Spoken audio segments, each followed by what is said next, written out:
Ravi de vous retrouver pour cette première partie.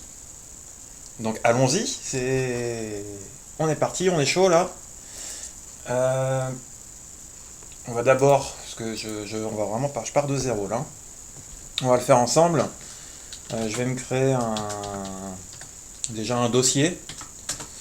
Je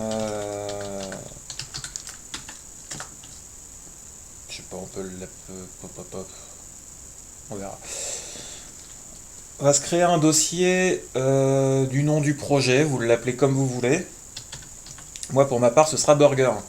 Vous comprendrez après, à la suite. Symfony. Pour créer un projet, la ligne de commande c'est Symfony New. Le nom de votre projet, Burger, et en --full pour avoir déjà toute la structure de base.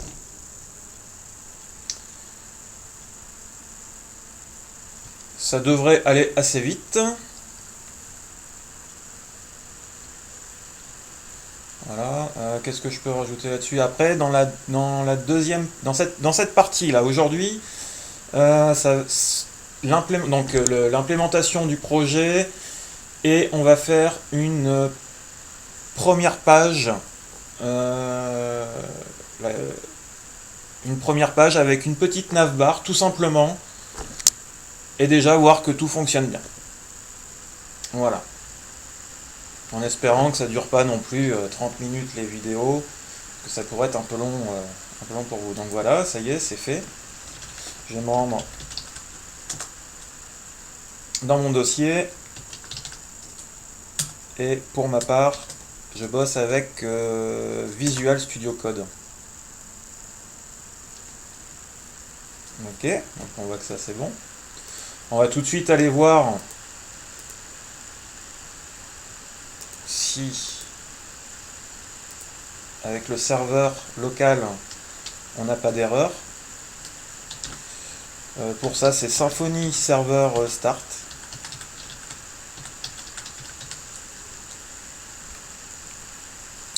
Symfony Server Start.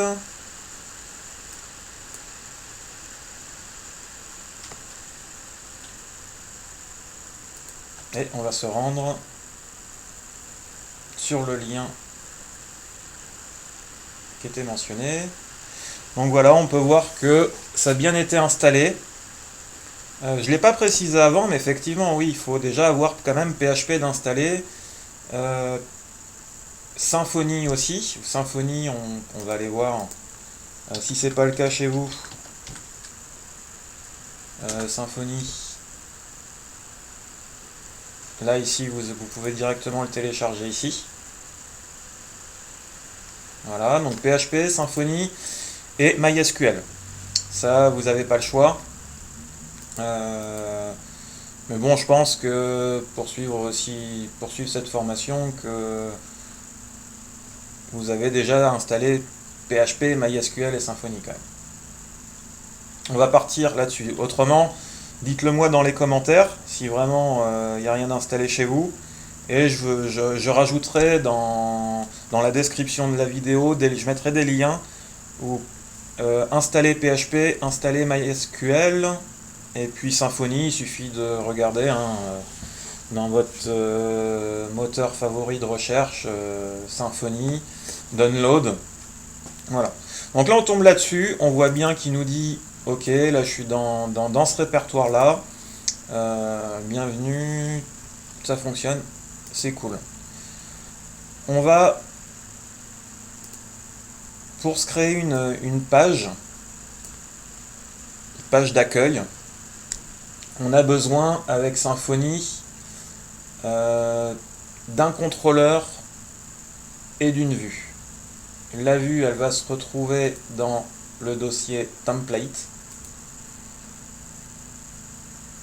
et le contrôleur, pour l'instant qui est vide, qui va se retrouver ici. C'est ce qu'on appelle le modèle MVC, Model View Controller. Ne tardons pas. Avec Symfony, c'est assez simple. Pour créer un contrôleur, On pourrait tout faire à la main, il n'y a pas de souci. Mais Symfony nous aide vachement là-dedans. Vous allez voir, on lui dit tout simplement Symfony, j'ai besoin d'un contrôleur. Donc ça se traduit avec php bin /console make contrôleur. Et là à côté on va lui dire que on va appeler notre premier contrôleur home, comme la page d'accueil, home controller.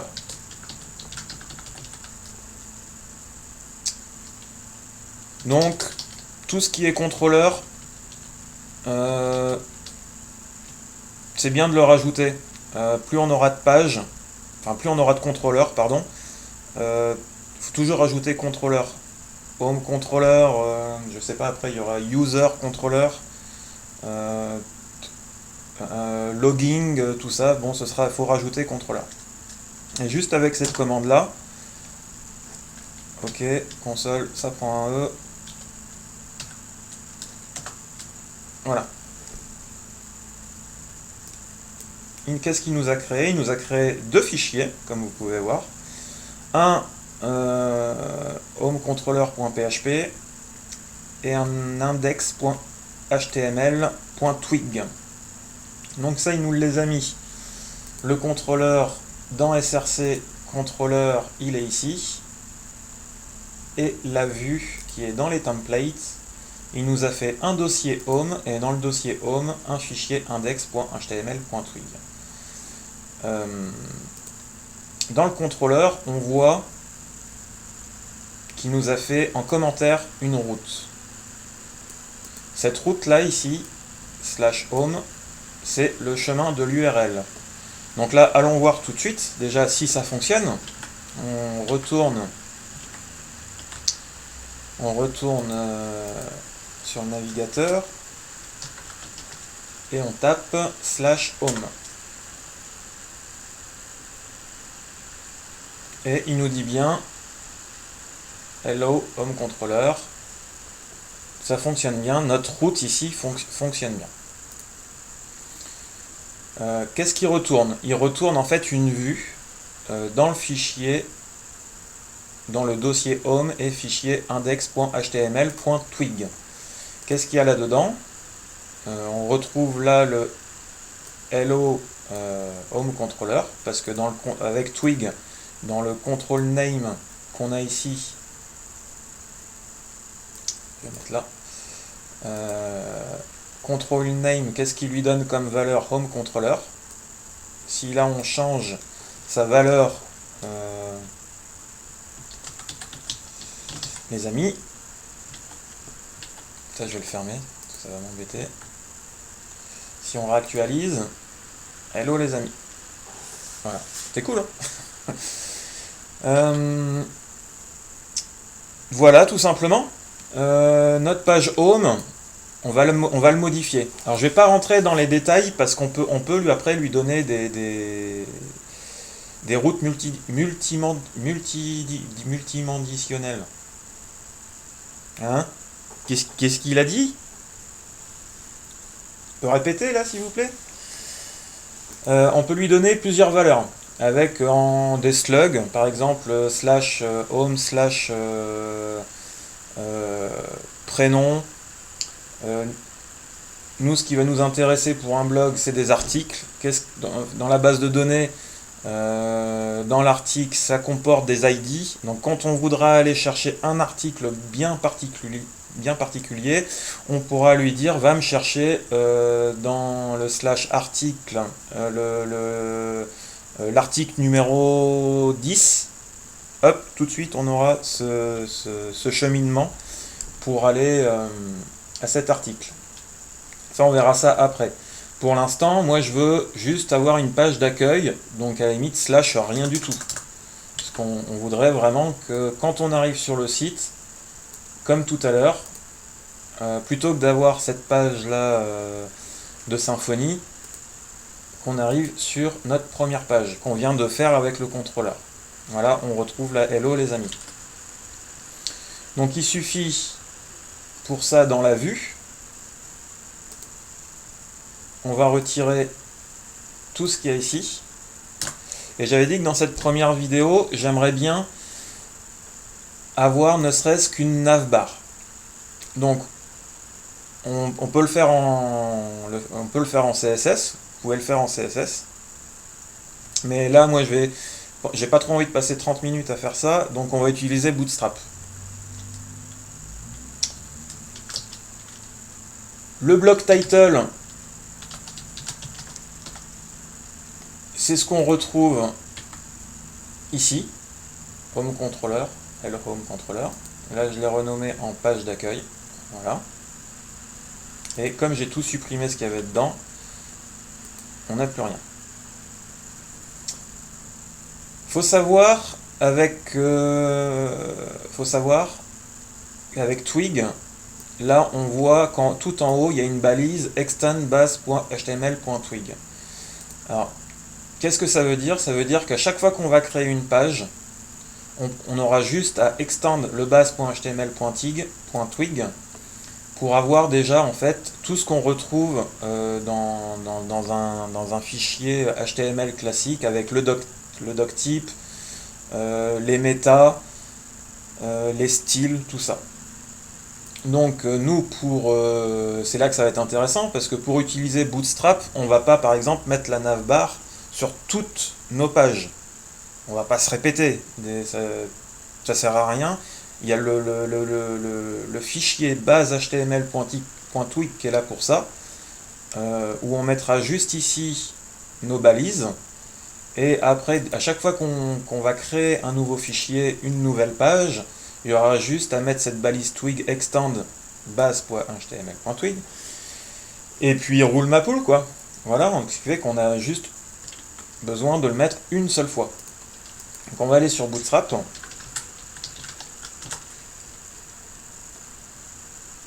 Hop. Get started. Donc il nous dit qu'il faut copier cette balise link qu'on va mettre du coup dans notre fichier base.html.twig. Là je vais faire un petit hop, voilà, ce sera plus visible. Et après il nous dit il faut mettre quoi? Ah oui, vous avez vu avec Bootstrap la version 5.0, il n'y a plus que Popper.js. Il n'y a plus copier, donc on copie la balise Popper.js. Il n'y a plus de jQuery, ils ont viré jQuery, ils ont mis Popper.js à la place. Ça je vais le mettre après mon blog body. Voilà, donc là en gros Bootstrap peut être utilisé maintenant sur l'ensemble des pages qu'on va créer, du fait que il est là dans notre fichier base et qu'à chaque fois on va l'appeler. Symfony va grâce au bloc extend, va appeler les balises script et les balises link, pardon, link et script. Voilà. Donc, ce qui nous intéresse maintenant, c'est une navbar. On a dit. Donc, dans les composants, navbar et tab. On va prendre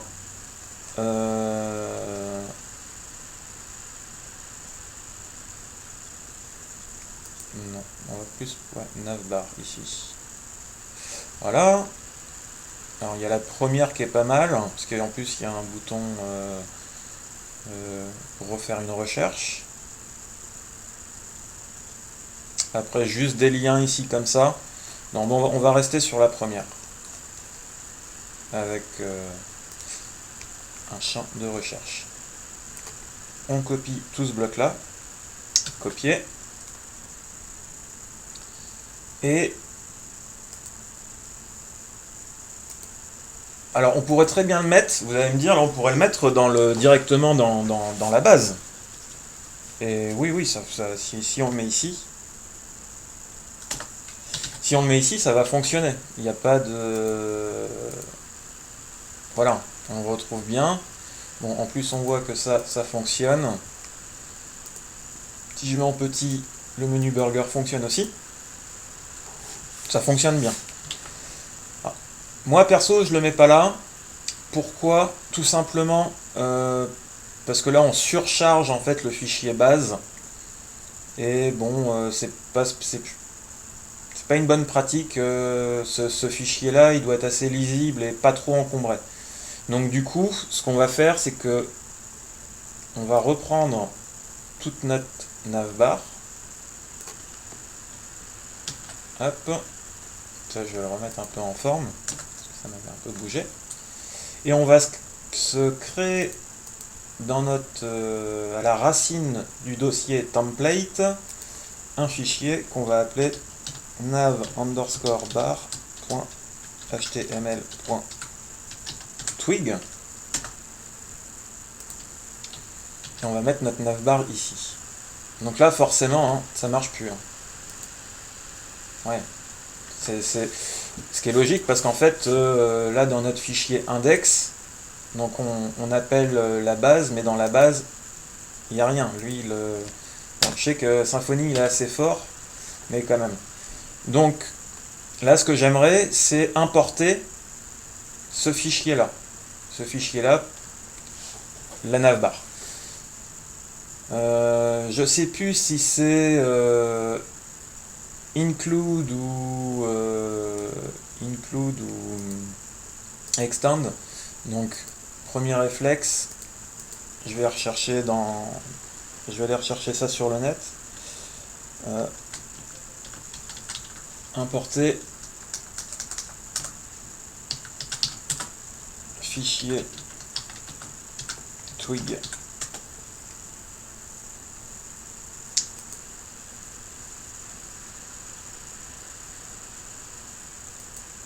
Ok.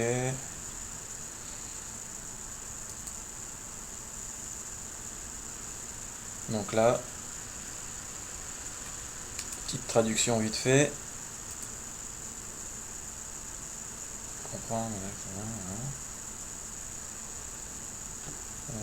Include instruction, comprend un modèle et génère le contenu rendu de ce fichier. Donc c'est bien ça. C'est bien en fait un include qu'il nous faut. Et pas un extend. Donc là on va lui demander include base, non c'est pas base, nav_bar.html.twig. Est-ce que ça va fonctionner? Roulement de tambour, pas de raison, voilà. Ça fonctionne aussi, donc c'est déjà cool. En peu de temps, là on a fait notre première page, du blog, la page home, assez simplement, et en plus on a mis dedans une petite navbar, la bootstrap, qui est sympa. Voilà. Qu'est-ce que je peux rajouter de plus là? Non, c'est tout. Là, dans la deuxième vidéo maintenant, ce qu'on va voir, c'est on va pas continuer tout ce qui est vu là. Deuxième vidéo sera consacrée à la base de données. Comme ça, on est tranquille. Après, on pourra directement aller chercher les infos dans la base de données. On voit ça dans la prochaine vidéo. Merci.